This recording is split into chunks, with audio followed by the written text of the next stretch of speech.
Bem-vindos ao nosso Falando Nisso de hoje, nesse canal YouTube, com uma pergunta muito sensível. Né?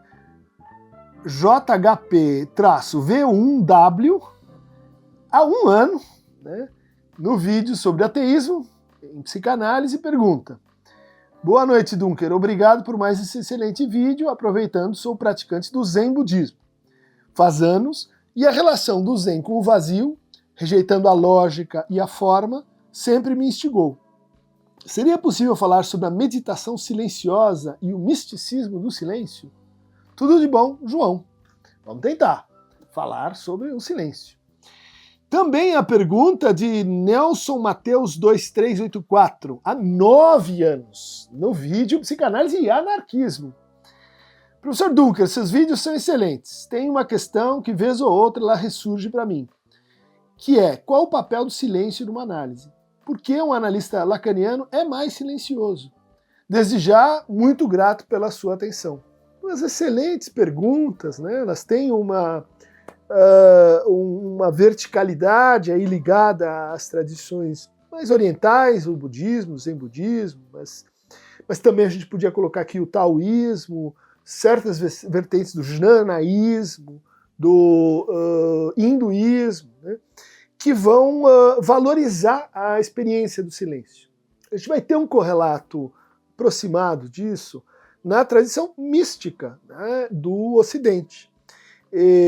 São várias, né, a gente costuma reunir isso na chamada tradição apofática, né, ou seja, de que é impossível, né, um acesso direto ao outro, à coisa, à divindade, e que esse acesso direto ele só poderia passar por uma certa negatividade, ou seja, por uma via do negativo. É isso que significa a tradição apofática.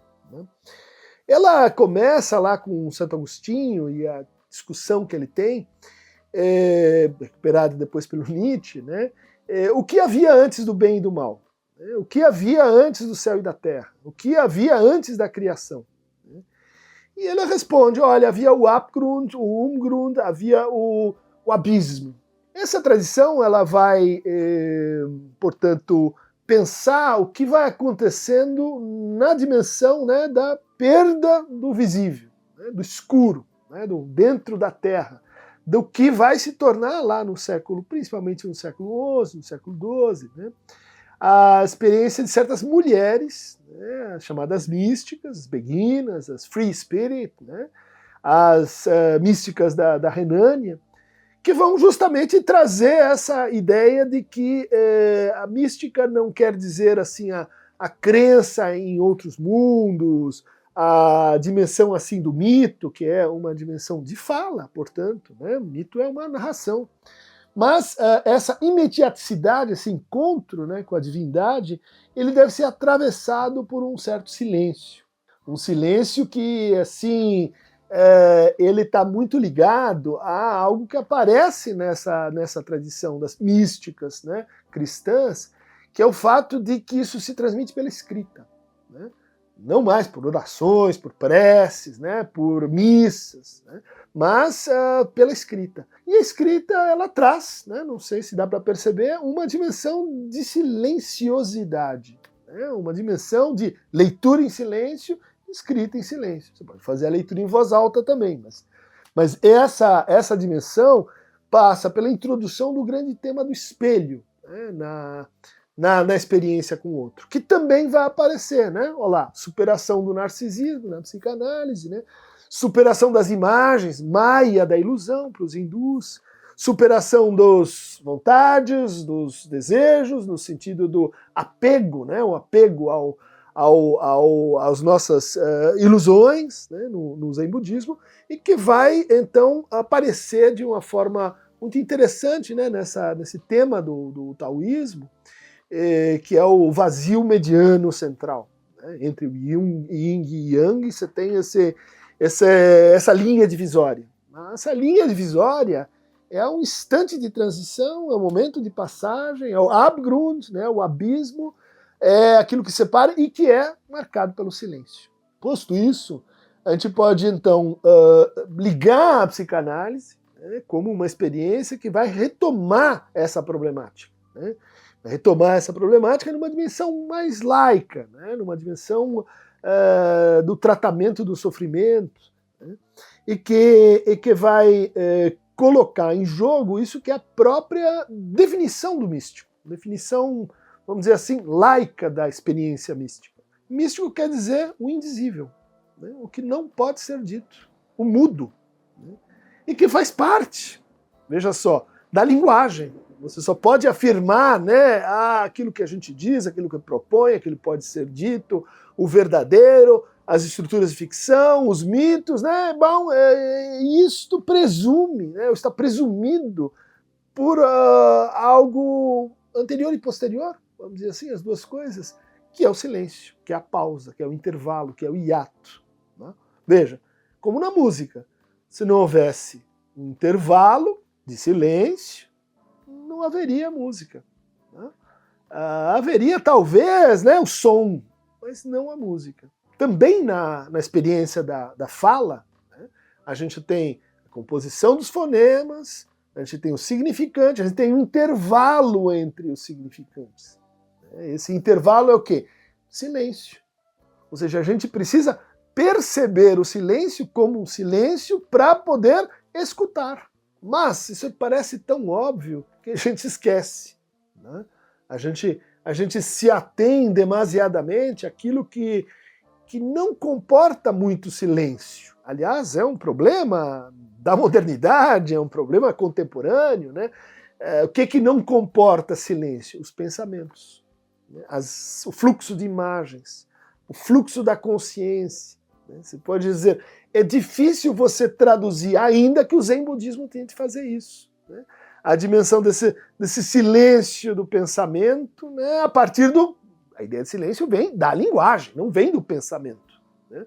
A gente tende a misturar os dois, mas eles são muito diferentes. Ou seja, tem um hiato também entre pensamento e linguagem. E tem um outro hiato entre pensamento, linguagem e o mundo. E a gente pode dizer que tem outro hiato entre pensamento, linguagem e afetos. Veja, quantas zonas de transição, quantos tipos de silêncio. Entrando mais exatamente na experiência psicanalítica. Se é uma experiência de convite à escuta, escuta de si com o outro, transferência, escuta daquilo que é, assim, indizível por outros meios. O lapso, o xiste, o sonho, né? O sintoma, a angústia. Né? Como é que a gente escuta isso que é inconsciente? Né? Bom, é como escutar algo que é indizível. Né? Mas indizível segundo um patamar de linguagem. Segundo o outro, talvez seja dizível. Então a gente vai trazendo, né? Tornar consciente o inconsciente. A tradução mais simples é encontrar a palavra. A palavra que está sequestrada, censurada, negada, negativizada, a gente põe em palavras. Isso assim, tem ganhos clínicos muito importantes. Mas então é a nossa tarefa infinita de ir traduzindo, indo e dando palavras e criando, né, sentidos e significações. Né? É isso que impede e dificulta basicamente que a gente escute o indizível, porque a gente vai escutar o quê? Estou entendendo o seu pensamento. Estou alcançando o que você está me dizendo enquanto conceito, enquanto entendimento, enquanto experiência, vamos dizer assim, intelectiva. Ok, esse é o registro que a psicanálise compreende, mas ela diz isso não dá conta do silêncio. Né? Aliás, isso é difícil a gente tratar o silêncio, né, a falta do silêncio, quando a operação tradutiva funciona como uma cascata. Né? Quando você não consegue encontrar esse silenciamento que te permite se escutar o outro, escutar o mundo. Então a psicanálise ela vai tentar fazer um movimento reverso também. Né? Pôr em palavras, traduzir, né? Encontrar, né, destino para aquilo que está não dito, mas também reconhecer aquilo que está não dito porque não pode ser dito. Né? aquilo que não para, não cessa de não ser falado. E o Lacan vai tirar uma sacada interessante. Ele vai dizer, tem coisas que a gente não pode falar, mas a gente pode escrever em silêncio. Olha como silêncio, ele é uma báscula entre escrita e fala. Ele é um litoral entre os dois. Ele é uma zona de transição. O tal do vazio mediano, que a gente escreve na caligrafia chinesa, né? Na escrita do Tao, do Yin, do Yang, dos dois princípios, né? Dos dois faláveis, a gente pode dizer. Mas vamos descer um pouco mais para a experiência clínica do silêncio. A gente pode dizer, os analistas, como a pergunta coloca, né? Os analistas lacanianos, eles são muito silenciosos, mais silenciosos do que outros analistas. Eu diria, sim, entendo como traço genérico da estilística, acho que funciona, porque é coerente com a proposta e com o programa clínico do Lacan. Ou seja, a transformação acontece, né, quando acontece escuta. Se a gente fica falando, né, muito ping-pong, uma conversa, como se fosse de amigo, é mais fácil que emerja o sentido compartilhado do que as palavras escutadas, né, o significante.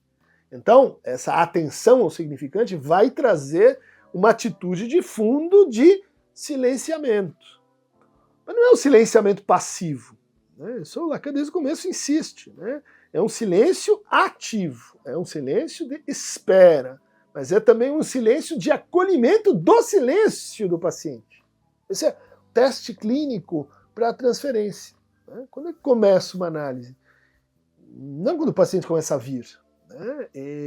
Às vezes ele vem e a análise não começa, né? Não termina porque não começa, porque temos esse critério assim, meio intuitivo. Né?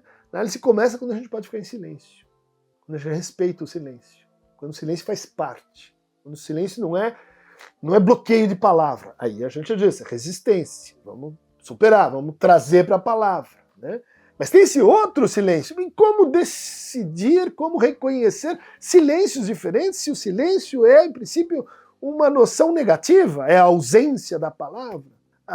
Então aí tem algo da escuta e tem algo da leitura. Né? A escuta, né, das palavras e a leitura dos silêncios. Né? Dos cortes, das interrupções, né? Daquilo que, vamos dizer assim, acontece no intervalo. E, de fato, uma boa intervenção, né, uma intervenção que vale por interpretação, é aquela que tem no começo, isso é muito importante, só no começo, né, um efeito de silenciamento. Não é assim que a gente fala, né? Olha, tive um insight. Perceba que nesse momento de insight, olha lá, o budismo, né?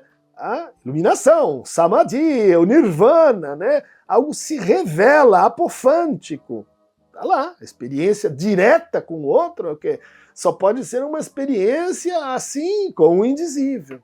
E ela vai se mostrar, então, nesse silêncio que sucede uma interpretação. Às vezes a gente percebe isso e tenta distender esse efeito interrompendo a sessão, né? Dizendo, olha, este silêncio, ele é um bom silêncio, porque ele está indicando que algo está em transformação em você e entre nós. Muito importante. Mas como é que você reconhece? Clínica. Né? Clínica é fazendo. Né? Vai ser difícil, posso dar essa teorização aqui, mas e naquela pessoa? Como é que ela silencia? Tem um estilo próprio. Né? Todo mundo pensa o estilo, uma noção positiva, romântica, né? Traços que a gente identifica de personalidade, atitudes. Né? E eu gosto de pensar o estilo como cada um silencia, o que cada um silencia, como cada um apaga. Né? Essa ideia do apagamento, ela vale, o apagamento está para a escrita, assim como o silenciamento está para a fala. Né? Diferentes. Tem o silêncio interno à transferência. Né? É aquele em que algo Algo está pedindo para ser dito, mas a angústia impede. O que acontece com a angústia? A gente resolve a angústia de duas maneiras, né? Ou a gente faz ou a gente desfaz, né? Ou a gente age, acting out, passagem ao ato, as angústias moventes, né? As angústias motrizes, a hiperagitação psicótica, né? Ou as angústias paralisantes, né? O pânico, o embaraço, a angústia vertical e a angústia horizontal. A clínica da angústia é a clínica do silêncio. Às vezes o sujeito está falando sem parar, não tem silêncio, angústia. Às vezes o sujeito está fazendo sem parar, não tem silêncio. Às vezes o confronto na transferência, né, a atenção na transferência, não tem espaço para o silêncio. Não tem espaço para, por exemplo, no imaginário. Né? Eu ou você, quem tem razão? Silêncio, não tem silêncio. Muitos processos dissolutivos, né, em relações, eles acontecem por causa disso. Né? As pessoas, espontaneamente, o que elas fazem, se distanciam, né? Elas silenciam. Elas silenciam, você pode dizer, para fugir, para evitar o conflito? Sim, mas ao mesmo tempo para vê-lo de longe. Né? Para não inflá-lo com sentidos, para não decidir. No direito a gente diz isso. Decisões aceleradas, decisões que têm que ver com a urgência. Também tem isso na análise. Mas elas se alternam com as decisões a frio. São as transformações que a gente gosta mais. Aquelas que são, assim, mais lentas, acontecem em fogo baixo. Elas pegam amplitudes maiores da vida, é um segmento de análise, né? E aí a gente tem uma aproximação com a meditação silenciosa. Tem muitas versões, mas uma muito simples é aquela que diz assim, olha, tente se libertar do quê? Dos seus pensamentos. Tem a meditação induzida, que é aquela que é bom, o canto gregoriano, né? A meditação da hipnose, a meditação ligada ao transe, né? Alguns transes extáticos, né? Podem ser assim falantes, né? Mas tem as meditações que têm por horizonte esvaziar o sentido, né? Furar o simbólico, tornar aquele indizível recognoscível enquanto indizível. E encontrar nele, isso é muito difícil, isso é muito contraintuitivo, uma potência de transformação. A gente só pensa no silêncio como déficit de fala. Né? Não, tem um silêncio que fala, né? Um silêncio que, assim, que corta, um silêncio que depõe, ou destituição subjetiva, esse conceito tão esquisito do Lacan, né? Quer dizer, quando há uma destituição subjetiva, a gente tem mudança de discurso. O que marca essa mudança de discurso? Um silêncio. Mas e para pegar esse silêncio? Né? É o que o pessoal que estuda psicoterapia chama de aha moment. Né? O momento mutativo dentro da sessão. Às vezes fora, mas geralmente a gente percebe isso dentro da sessão. Quando está acontecendo ali uma mudança. Né? Aha moment, ou a now moment. É o momento em que você está. Né? A gente tem desenvolvido isso, né? Tebas e eu, né? Também lá na USP, a importância de um certo modo de estar para a recomposição, para a cura. Né? Então aí a convergência é grande. Decomposição, né, do imaginário, do sentido, da consistência, né, da comunicação versus pertencimento, estar. Né? O estar, isso vai estar lá no Heidegger, né? Ele tem que ver com uma espécie de presença poética, ou seja, presença que fala, mas fala em silêncio, e que cria, né, essa Lichtung, né, essa clareira, né, clareira do ser. Bom, até um certo ponto Lacan dialogou forte com Heidegger, né? Eu acho que ele estava gostando desse tipo de reflexão. Né? Então tá aí Lógica do Silêncio, a importância do silêncio na clínica, de onde vem esse tema. Espero que vocês silenciem profundamente. Queronta, hoje, quietinho aí.